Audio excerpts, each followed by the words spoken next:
Joining us now, Congressman Bruce Westerman. He's a ranking member of House Natural Resources, along with former acting chair of the White House Council of Economic Advisors, Tomas Philipson. We welcome both of you gentlemen to the show. Thanks for joining us.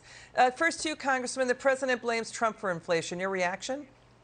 Well, inflation really hit its pace when Joe Biden became president. It happened long before Putin invaded Ukraine. So Joe Biden's been pointing fingers, but he needs to realize there's three pointing back at him. This is solely to blame on Biden and his administration.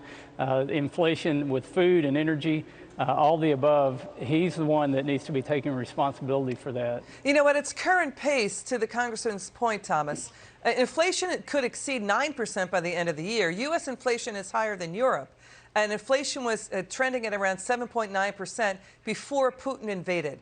So the president's plan to battle inflation is increase government, increase taxes, increase regulation, increase government spending, when we need more workers, more industry to clear out inflation, ignited by the trillions in COVID relief aid, right? So that means unleashing U.S. energy, unleashing U.S. manufacturing. Yeah, I think it was kind of interesting today when the CPI report on inflation came out, because it was basically a direct shot at the president's speech yesterday, which he basically went through the two main causes, according to him, on inflation in the past was energy and pandemic, bottlenecks. And if you look at this month's inflation report, actually what happened is that energy prices took a huge dive, and we didn't make much of a impact on overall inflation. So essentially, this is not about energy, which has been saying, and this is the first time now that the inflation data is showing that right up. Yeah, Thomas just mentioned the president. He's making more gaffes today. The often wrong but never in doubt White House the president is at it again. You know, he said his agriculture secretary, Congressman, has forgotten about farming. And watch the other gaffes, like claiming spending by the government is not behind inflation. Watch this. We're the only nation in the world that has come out of every crisis stronger than we went in it, every single time, regardless of what it was. No other nation has done that. It's one of the reasons why in some places we're called the ugly Americans. We think we can do anything. We travel the state. Tom has forgotten more about farming than most people will ever learn. I'm sure this room knows as much, but. So then just to make sure, like, what he's saying is the pandemic is distinct from the spending in response to the pandemic, and he does not believe the size of the spending mattered with regard to inflation. Again, no. I agree with what Chairman Powell said last week, that the number one threat is the strength, and that strength that we built is inflation. Number two, I think that, they're not focused. All they're focused on, understandably, is the problem they're facing. I think our policies help, not hurt. We control all three branches of the government. Well, we don't really. Okay, so mixing those gaffes was the point about government spending, Congressman. You know, saying government spending is not a problem is like Dick Cheney saying deficits don't matter. That's like saying ketchup is a vegetable. It's like the dumbest thing we've ever heard. I mean, let's show the money supply, show the data coming in about government spending. Congressman, we threw trillions into a hot recovery after 22 million jobs were destroyed. We didn't have the workers there to mop up inflation. We didn't have the productivity to mop up inflation. So you see the money supply and government spending walloping, an economy that was trying to come out from shutdowns. That's inflation. Yeah, and that has driven prices high, and I think we've only seen the beginning of it. I think the Biden administration was taking a playbook from FDR when they injected all the money into the economy, when there were no jobs, and when you needed government spending.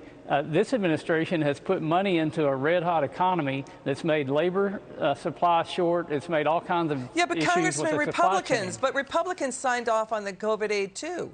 You guys are signing off on $40 billion to Ukraine. You guys are also talking about more COVID aid relief.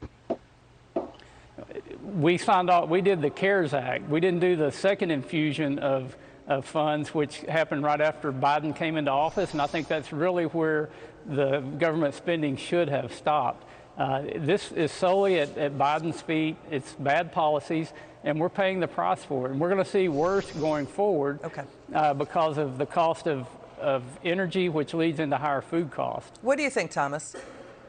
Well, I think, he talked about costs of inflation and also talked about how to fix it. And he said basically the White House has the best solutions to fixing inflation. That's like an arsonist being asked to, shut out a fire, essentially.